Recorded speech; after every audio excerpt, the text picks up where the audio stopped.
Hey guys, and another day gone. Thank you all so much for all the birthday wishes and the shout outs from the Dabbler Universe. Thank you, Dabbler Universe, for sending me a gift card to Uber Eats. I don't know what you all see in me. I'm a complete piece of shit, but thank you all for welcoming me and having my back. I very much appreciate it. If you all want to send me random shit, I do have a P.O. box. It's on my Twitter bio, and it's shared kind of around. Just DM me if you want to see it. It's I don't know. It's fun, right? It's all for fun. But thank you all for any and all support. My birthday was super uneventful. I had an early appearance that morning on an Australian podcast called Mallertown. So keep an eye out for that show. And out now, I did an appearance the night before with my best spud, Cardiff Electric, and a character I didn't know, but his name is Daniel Bobo, known from the Opie and Anthony show, the Opie. The episode was filled with twisted turns. It turned out great. If you want to check it out, the masterpiece, just check out Cardiff Electric's channel on the YouTube. Today my meal of choice was brisket that my sister bought. My buddy that does all my art, Retro Horror Inc., www.retrohorrorinc.com, at Retro Horror Inc. on Instagram and Twitter. He made the brisket. Yeah, it was great. Great 36-year meal. I'm pretty sure I'm 36, but again, I've kind of stopped caring at 30 because it's like, what's the point? I'm just fucking old. I might as well start counting backwards like a rocket ship blast, you know. My drink of choice was my sweet tea as usual, and I believe my sister's still making a homemade carrot cake because, well, if you know me by now, you know I find carrot cake to be the superior of all cakes. And I could see y'all saying, oh, well, he'd probably prefer German chocolate cake, what with all the Nazi comedy and whatnot that I do, and I actually do enjoy German chocolate cake, but yeah, no, in this case, the master cake is carrot cake. It cannot be beaten. I'm sorry. That's the end of the argument. I do think my mom texted me happy birthday because I did get a text from a random number. And there were literally only 2 texts from that number. And it was one from the year before, the same day, that said happy birthday. And one this year, the same day, that said happy birthday. And yeah, no, fuck that shit. I don't want to open the can of worms that is my mother. I'm not even gonna respond to that. She loves any attention, right? Whether it's positive or negative, she sucks it from you like those creatures in the Harry Potter universe. The Dementors, I believe they're called. She's a Dementor. But yeah, I go as far as to say I wasn't even born from my mother. I was a C-section baby, so technically she didn't give birth to me. I was, well, I don't know what you call excavated from her or whatever the medical term might be. So yeah, shit, I bet if my mom could have, she would have kept me inside of her even longer and started sucking the nutrients from me back into herself. So yeah, that was that rant about that. My dad called me too, but he just talked to me. Every time my dad calls me, it goes into like a conversation about himself. Like, oh, mijo, I got a new truck. Oh, mijo, I fixed my truck. Happy birthday, but oh, mijo, I put 3 wheels on my new truck today. So it's whatever. It's things I'm used to, you know. But yeah, today was an okay day. But enough about me. Let's go to other current events, I guess, right? So we're talking about my mom. Speaking of lying women, have you been following this Eliza Bleu drama on the Twitter? So from what I'm gathering, this woman, Eliza Bleu, which blue is spelled B-L-E-U, like, you know, blue cheese. Blue cheese, like the dressing, blue cheese, right? It's very good dressing. Apparently, she's an advocate for women who have been trafficked and abused. And that's what she's a notable influencer for, right? Her story of bravery and sharing it and helping people, you know, be better from it, blah, blah, blah, right? Well, someone on the YouTube made, I guess, an expose type video, as a lot of YouTubers tend to do nowadays, that had shown like screen captures from a music video that Eliza Bleu had been in, as well as documenting how her timeline of when she was trafficked didn't align with other information that Eliza Bleu herself has put out with different, blogs, photos, and other types of media.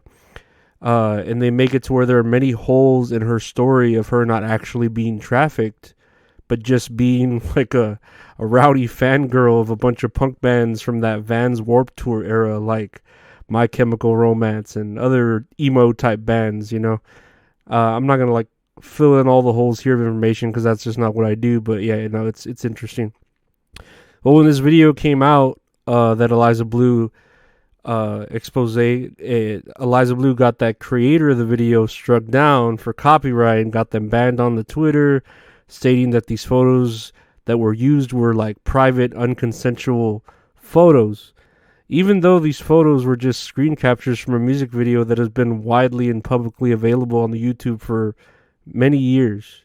But that Eliza Bleu is having everyone who talks about it struck down and blocked and banned because it would fuck with the story that she's had for so long, that I'm guessing is like her moneymaker of a gimmick that she created for herself, right? Crazy part of this, it seems like she's actually legit friends with Elon Musk, so it's like he might have a conflict of interest in all this, trying to, believe his friend and defend her, but then have the truth and, all the shit he's fighting for Twitter being a beacon of truth that it is, for fucking news and shit.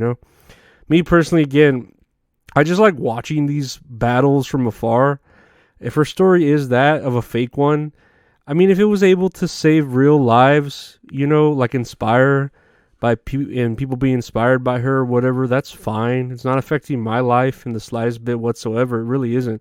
But yeah, if she was like abusing her power, her influence, and then people uncover the truth and she's there trying to bury the truth by trying to cancel or silence them with bans or suspensions, well, yeah, that just makes like all the people want to bring it to light even more. It makes you look like you have more to hide than if you had just told the truth. Like, you're acting like a politician. It's not even about being on the left or about the right. It's just you shouldn't tell lies. The internet is amazing sometimes, though, with the way they become these Sherlock Holmes-like detectives and uncover every bit and piece of a puzzle until all the pieces fit. And the picture's, perfect, whether it's the one we're expecting or not. So yeah, if this teaches us anything, it's that Lil Wayne was right when he said that men lie and women lie. And also, the internet never forgets, so be careful what you post. And that warning is coming from a guy who dances to Ace of Base in front of Nazi flags and take pictures of himself with makeup on and a shirt that says bubblegum bitch.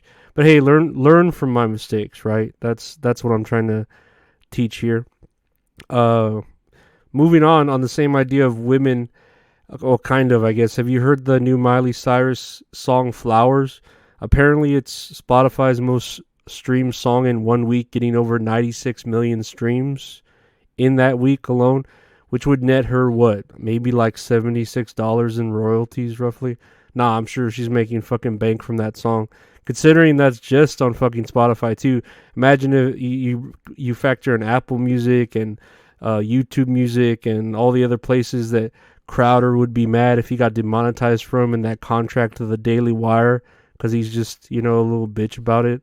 But yeah, I heard the song Flowers, watched the video, and I think the song was really fucking good. And I am like kind of a aficionado for pop music. I really do prefer it over anything else at the moment. And I don't know much about Miley Cyrus's personal stuff with her ex or whatever, but the song's about how, yeah, we aren't together anymore, but I can buy myself flowers and take care of myself. Basically saying she doesn't need a relationship.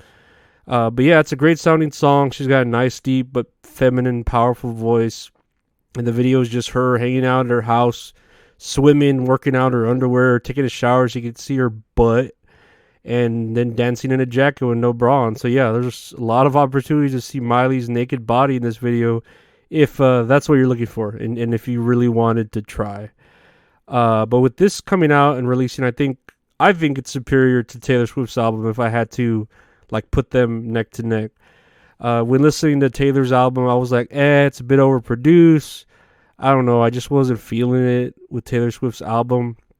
But this Miley Cyrus one, I'm legit excited for. It seems like she's evolving talent wise and musically wise, in the right direction and maturing. And I just can't wait to hear it, especially if it contains that duet of her doing Wrecking Ball with Dolly Parton, who is her godmother. Like, holy shit, I'm sold. That's a day one stream right there for me. And lastly, speaking of breaking records, did you see that in Australia they found a female toad that they're nicknaming Toadzilla, that weighs 6 pounds and is breaking records for being the biggest toad? I wonder if that'll be Lizzo's new nickname, Toadzilla. Or maybe Lizzo will get that toad to be in her next music video that celebrates females being obese. Or Lizzo and Zilla, right? Because, yeah, that's one pretty fat-ass toad. 6 pounds shit. What is the fuck is it eating? Baby kangaroos or something? And because it's from Australia, it might be eating like big spiders. Because aren't they just everywhere in the wild down there? Spiders are like fucking Zubats. In Pokemon, they just keep popping up every fucking step you take. I don't know, whatever. But yeah, that's another show for today, guys. I want to thank you all for the birthday wishes. I do truly appreciate it. If you could keep sharing my YouTube, youtube.com/@LorenzoAriola, like and subscribe and all that gay shit. What do y'all think of the Eliza Bleu drama after you read about it or watch about it? Are you on the side that doesn't believe her, or are you on Eliza Bleu? Da ba dee da ba da da ba dee da ba da da ba dee da ba da. Are you on her side? And are you pumped for Miley Cyrus's new album? If it's really good, it's gonna probably make me hate that Hemsworth brother, the younger one. He'll be Hemsworthless to me. Nah, whatever, guys. I'm done. Thanks for listening, guys. Take care. Bye.